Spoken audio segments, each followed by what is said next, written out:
Thank you, Right Honorable Speaker. Allow me to thank the Chair for the well-elaborate report and also present some of the responses from the Ministry on the petition by project-affected persons under the Karuma hydropower project.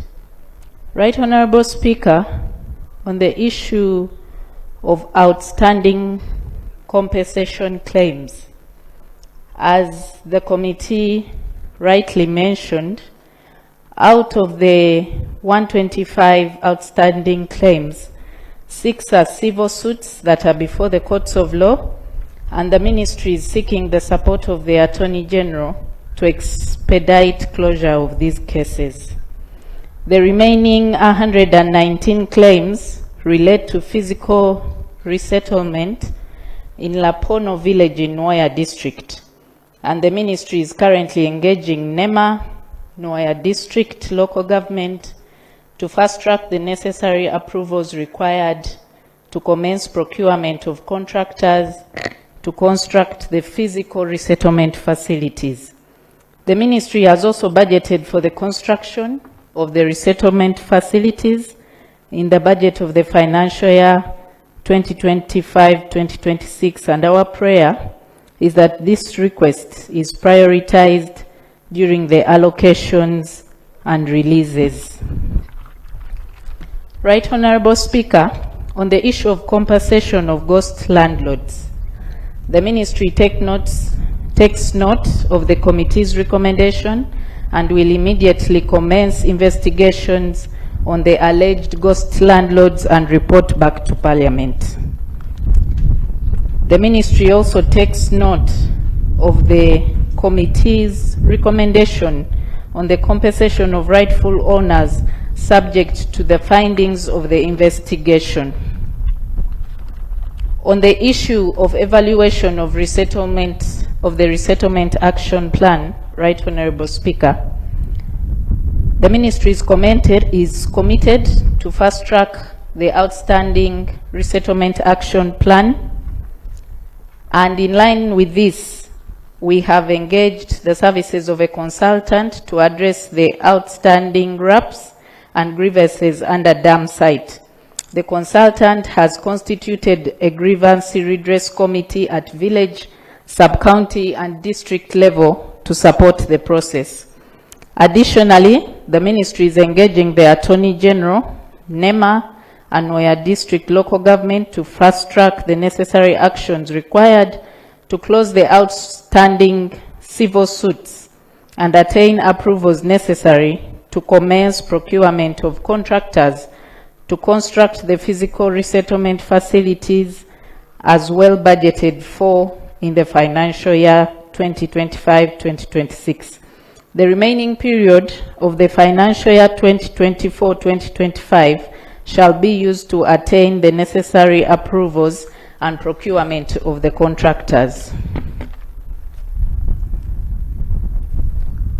Right Honorable Speaker, on the same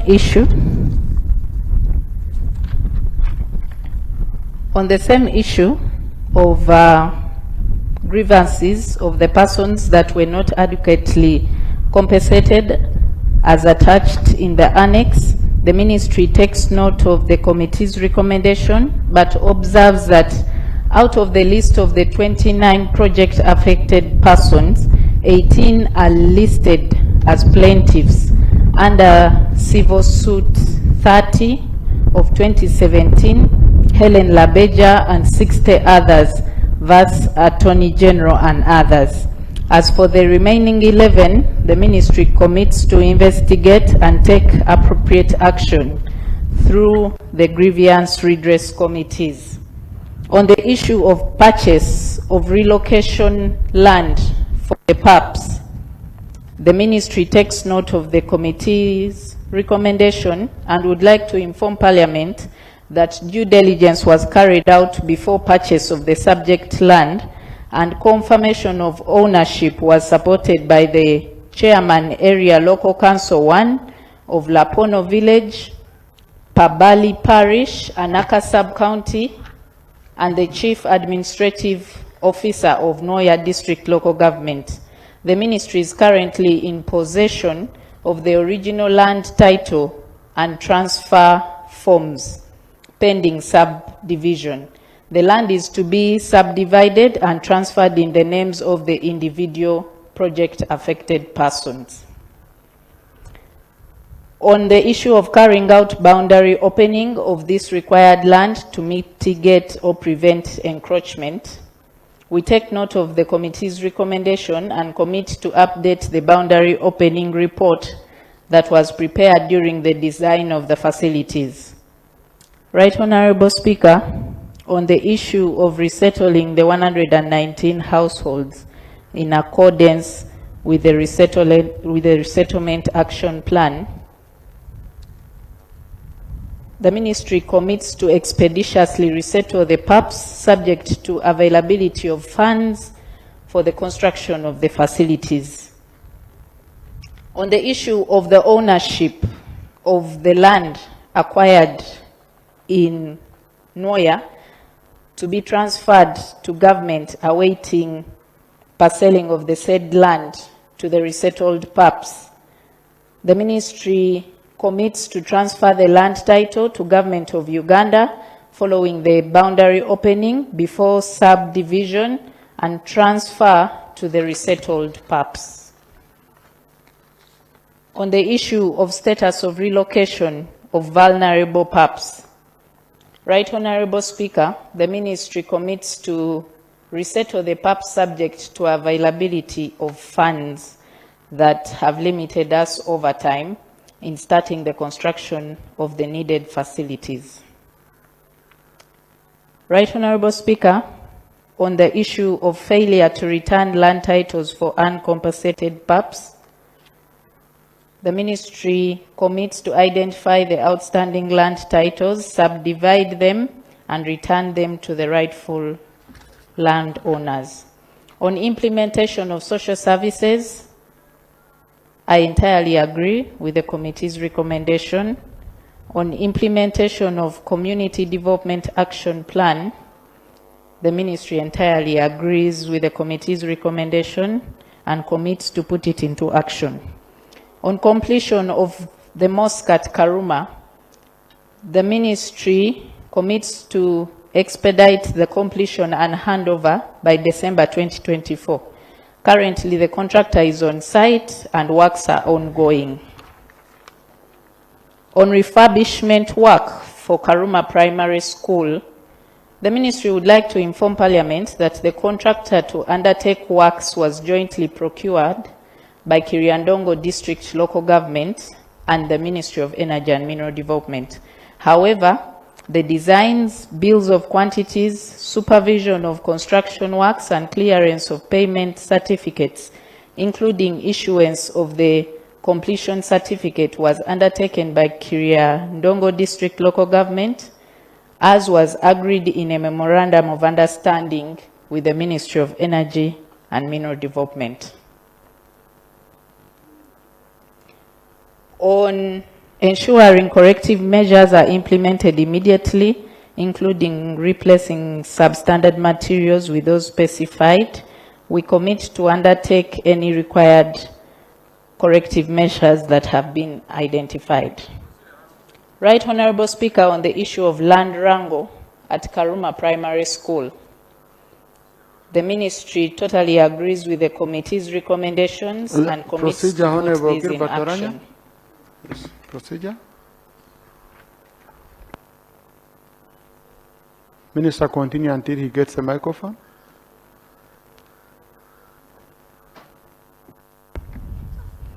Right Honorable Speaker, on the issue of acquisition of land titles for public institutions, a consultant was procured to undertake titling of all project land as well as processing. Thank you, Right Honorable Speaker. Right Honorable Speaker, the minister's response is too casual by saying it depends on the availability of funds.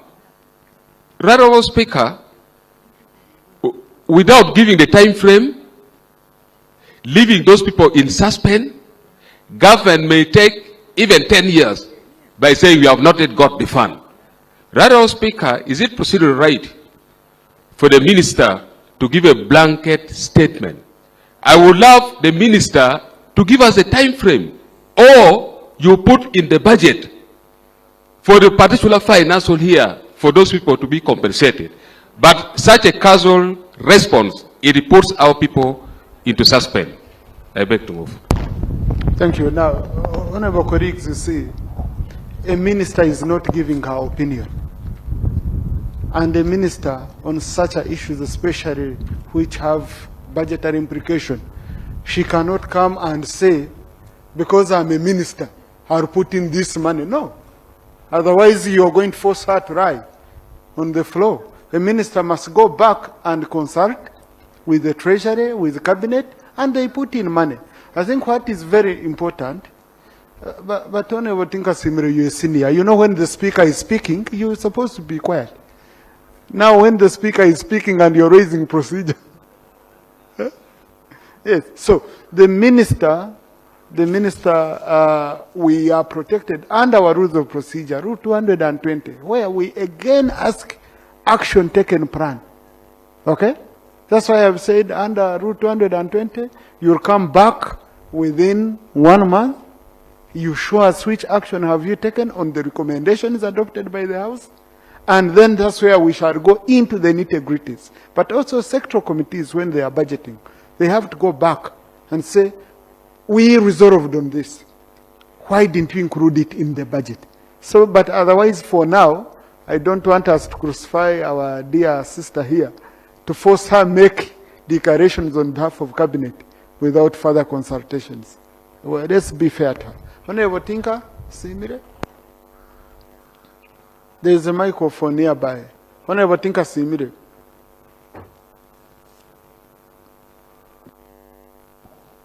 Thank you very much, Right Honorable Speaker. Right Honorable Speaker, sometimes I have to sympathize with you when you have to balance sides of the executive and the people of Uganda. Mr. Speaker, you are aware of the provisions of Article 26 of the Constitution of the Republic of Uganda. For avoidance of doubt, it says that compensation shall be timely. Compensation, which is referring in the direction of our rules, where you have to give a lot of time to the minister, I don't think that it is complying with the Article 26 of the Constitution of the Republic of Uganda. The guidance I am seeking, in the phase where you have the Constitution saying this, and the rules giving you a leeway to balance. How do we proceed, Right Honorable Speaker? In the face that our people are suffering, because I can't give you my land to carry out a project, then you want me to wait for 3, 5, 6 years? No, it is unacceptable. Thank you. That's why people are running it court, because the Constitution says timely. Thank you. Now, honorable colleagues, when you are seated in positions like we are seated in, you should avoid making resolutions in vain. You have to be cautious. Either you want to appease the public that you talked and you resolved, or you know you have to be practical. That's why your resolutions are advisory. So even if now I say, Minister, tomorrow I want you to go and compensate, and she has no money, what will it tell you? Did you include this money in the budget? No. So if it is to be paid urgently, she has to go, process a supplementary, come back here, you approve it. And that's why I was very cautious. If you had me, after your resolution, I said, honorable colleagues, this is an urgent matter. Therefore, honorable minister, come back within 1 month. And also, that's why there is a window Where someone feels the route for Parliament is short, they take the one of court. There are those who have taken the one of court because the one of Parliament will remain advisory. But the one of court is mandatory. So, honorable colleagues, I don't want to sit here and I fear I can direct that pay tomorrow and then money will be released. No, I know I don't have that power unless I want to lie to myself. So I want us to remain within the limit of what kind of power do we have, not to give false hope where you cannot have. Even court, by the way, even court, even if court declares that go and pay, it brings in the element of interest because it knows someone might not be able to raise money. Therefore, they say, for the time you've not paid, please go on paying interest until you get the payment. So let's work together, honorable colleagues. Let's be harmonious. Let's support the minister in her endeavors to get this. And in 1 month, we shall call her back to come and explain what they've done. Because some of the items are budget neutral. Okay? Those which are budget neutral, she should be able to expedite the process quickly. Those which require money, she will come here and we support the budgeting process. Honorable Nyamutoro, honorable colleagues, I can tell you, I don't know whether you have a shop where you'll go and I buy time. Okay? I don't direct me a shop in Guru where I will buy more time to complete these matters. If we continue with this procedure, you know. Honorable Nyamutoro.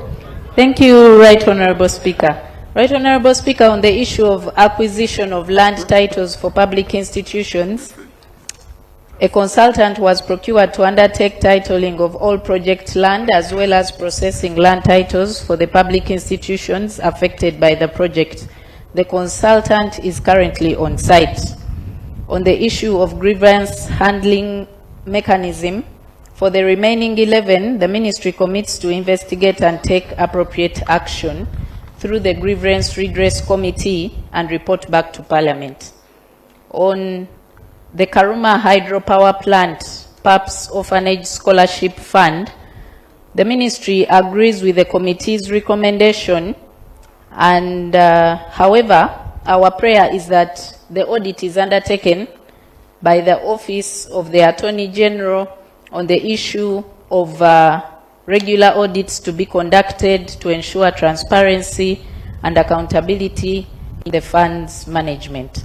Right, Honorable Speaker, like the chairperson of the committee rightly stated and supported by the area members of Parliament from the project affected areas, this is a matter of not just urgency, but also very sensitive to the communities. The ministry is working tirelessly to see to it that we have these project affected persons settled, and we call upon the support of Parliament in seeing that our budgeting for the financial year 2025-2026 is prioritized during allocations to enable us have this issue settled once and for all. I thank you, Right Honorable Speaker. Thank you. Honorable Minister, our advice would be that, like Honorable Tinkasimire said, these are issues which are very straightforward in terms of the law. Present a case to Cabinet and see, we have passed very many supplementaries. I know you're going to bring many supplementaries. I don't think we would reject the supplementary of compensating these people who have suffered for long, whom you've been told are dying and all that. So we request we don't wait for the budget of 2025-2026, but we handle it urgently. Much obliged, Right Honorable Speaker. We shall duly report back to Parliament in a month's time. Thank you, Honorable Nyamutoro. Honorable Mapenduzi, you can resume. Thank you, Honorable Speaker. I had requested for permission to have laid on table a copy of the minutes of the committee and also a copy of the report. So I beg to lay, Right Honorable Speaker. Right Honorable Speaker, this report is rather bulky, and in the interest of time, I'll request that you permit me to take the House through an executive summary that I have prepared.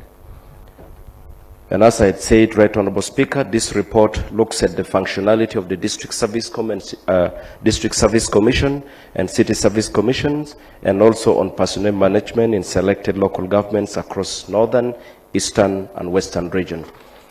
Right Honorable Speaker, we already know the mandates of our committee, and in line with these mandates, the committee conducted an oversight visit to selected cities and districts of Northern Uganda, such as Arua, Maracha, Terego, Yumbe, Zombo, and Moyo in West Nile, Gulu District, Gulu City, Noya, Kitgum, and Padei in Acholi, Moroto Municipality, Moroto District, Amudat, Nabilatuk, Karea, Kabong, Kotido Municipality, and Kotido District in Karamoja, and Lira City, Lira District, Amolata District Local Government, Kole, and Otuke in Lao, to assess the functionality of the District and City Service Commission and to analyze the personnel management issues within local governments. Right Honorable Speaker, the committee has made a comprehensive report with a detailed version of its findings, observations, and recommendations, giving examples and scenarios from local government to bring out the issues affecting the functionality of these commissions and the staff. Without prejudice to the comprehensive report, this executive summary highlights the key issues as follows. Committee findings, observations, and recommendations. On the functionality of District Service Commission, Right Honorable Speaker, number one, we look at gaps in the commissions. The committee found out that 98.6% of the District and City Service Commission were functional by end of financial year 2022-23, and most commissions were fully constituted. However, there are some districts that are non-functional with insufficient number of commissions. For example, Amuda District had only one District Service Commission member, which severely affected the recruitment processes, leading to delays and increasing the risk of corruption. The committee recommends that the Ministry of Local Government, together with Public Service Commission, should ensure that all commissions are fully constituted for efficient service delivery in local governments. Number two, on delays in Public Service Commission approval processes.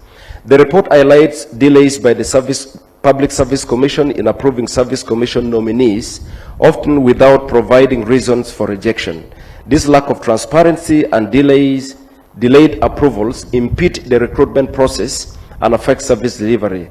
In Moyo, delays in submitting approved names to the Service Commission were noted, attributed to negligence. The committee also noted poor grievance handling by the Public Service Commission, which has been slow in responding to appeals, leading to prolonged disputes and inefficiencies. The committee therefore recommends the following. One, the Public Service Commission should fast-track the approval of Service Commission appointees. When appointees are rejected, the Service Commission should provide clear justification and recommendation to local governments on the criteria needed for approval. Two, the Ministry of Public Service should establish and enforce clear guidelines on the timelines for submitting nominees for District Service Commission membership and ensure prompt approval by the Public Service Commission nomination once nominations are made by the district councils. Three, the Public Service should handle appeals before it within the timelines stipulated under the law and should give a report to the committee on all appeals handled by it every financial year and a summary of such appeals. Right Honorable Speaker, on number three, we look at inadequate funding for District Service Commission and City Service Commissions. Right Honorable Speaker, District Service Commission and City Service Commission face significant funding shortfalls and late releases. While the government provided an additional 25 million shilling for each service commission in this current financial year, this is still inadequate given their responsibilities. Low retainer fees, sometimes as low as 30,000 shilling per month in certain districts, especially in Karamoja, compromise the independence and integrity of commission members, leading to potential corruption. Committee recommendations: the Ministry of Finance, Planning and Economic Development and Public Service Commission should consider an increase in funding for service commissions from the consolidated fund to reduce reliance on local revenue. Two, Minister of Public Service and Minister of Finance should consider a monthly remuneration for members of Service Commission, just like the chairperson. Right, Honorable Speaker, only the chairpersons get emoluments monthly, while the other members stay only with the retainer. This will help to motivate the members and attract competent persons to occupy those positions. 3, Minister of Finance should ensure that the funds of the commissions are released promptly to enable the district and city service commissions execute their mandates effectively. 4, lack of independence. Right, Honorable Speaker, district service commissions and city service commissions are supposed to operate independently, but they face undue influence from political leaders, technical staff, and communities. Allegations of corruption and bribery are common in almost all local governments, especially in handling recruitment processes, although most of them are not formally reported and most times evidence are not provided. The committee recommends the following. 1, to roll out the e-recruitment system across all local governments to reduce physical interactions and corruption. 2, anti-corruption agencies should strengthen reporting mechanisms and take action to ensure recruitment integrity. 3, the Inspector General of Government and other agencies should conclude investigations into irregularities swiftly to maintain service delivery efficiency. 5, operational challenges. Right, Honorable Speaker, many district and city service commission face operational challenges such as understaffed secretariat, lack of appropriate office space, and inadequate equipment, things like computers and storage and cabinets and so on. Most local governments lack essential staff and office resources, forcing them to borrow from technical officers, which in turn compromises confidentiality and independence of the Commission. Recommendation: the Ministry of Public Service and Local Government should ensure that the Service Commissions have sufficient staff, office space, furniture, and equipment to ensure their functionality. Number 6 is lack of training and induction. Right, Honorable Speaker, just to take you a summary of that, we found out that most of the Service Commission in the districts and cities did not receive training. And we recommend that the Minister of Public Service and Public Service Commission should ensure that all the commission members are inducted immediately after assuming office and receive continuous training to effectively execute their mandates. On terms of reference number 2, level of effectiveness of the Service Commission in handling appointments, promotion, and disciplinary actions. Local governments generally reported appointments, promotion, and disciplinary actions are handled promptly and in accordance with the law. Mechanisms to ensure fairness and transparency, such as merit-based recruitment, public advertisement, and feedback channels like suggestion boxes, are in place. However, the effectiveness of these mechanisms varies.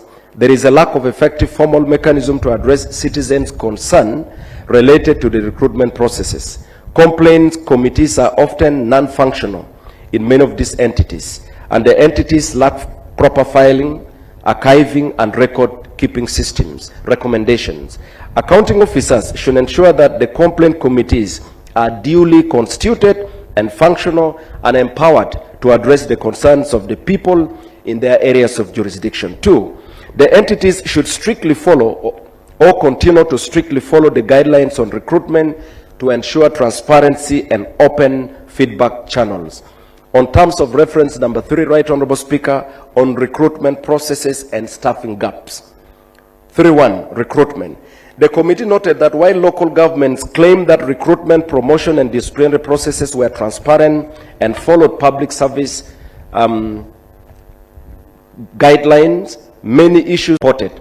Allegations were made during public interactions, such as a radio show on Voice of Laon, where a caller accused the commission members of soliciting bribes like 5 million shilling to guarantee jobs. The Service Commission chairpersons denied the allegations, attributing such allegations to disgruntled applicants who did not qualify for the position. However, the committee found out scenarios pointing to nepotism and favoritism where children or relatives of commission chairpersons, commission members, and staff were appointed despite having less or no years of experience compared to other applicants, and where other applicants who were not qualified candidates were sidelined.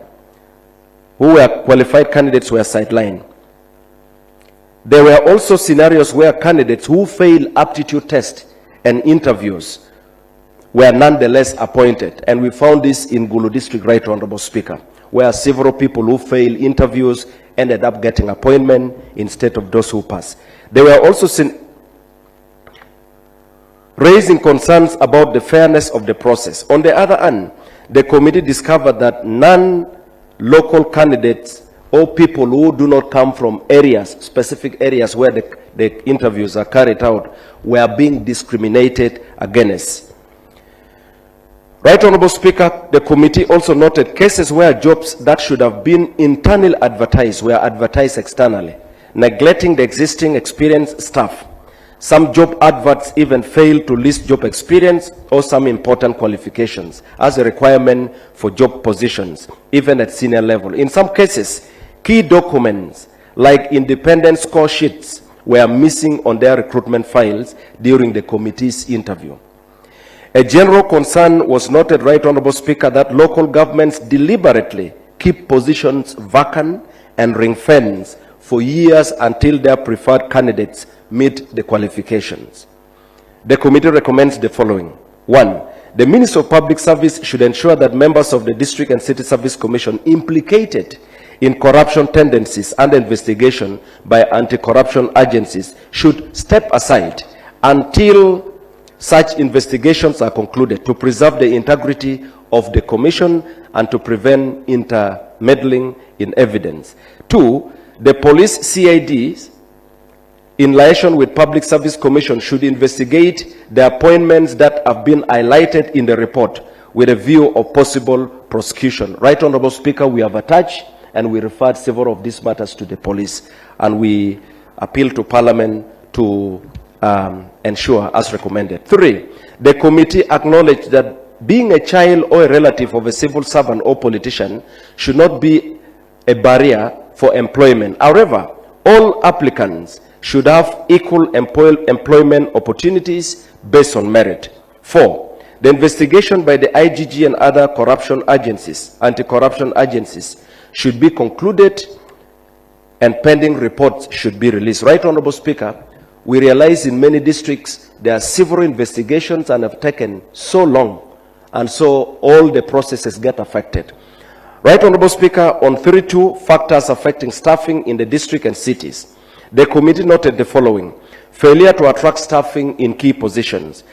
There were difficulties in filling critical roles like the district health officers and district engineers due to low wages and high qualification requirements. For example, districts like Kole and Bukwo struggle to retain staff in hard-to-reach areas. The committee recommends the following.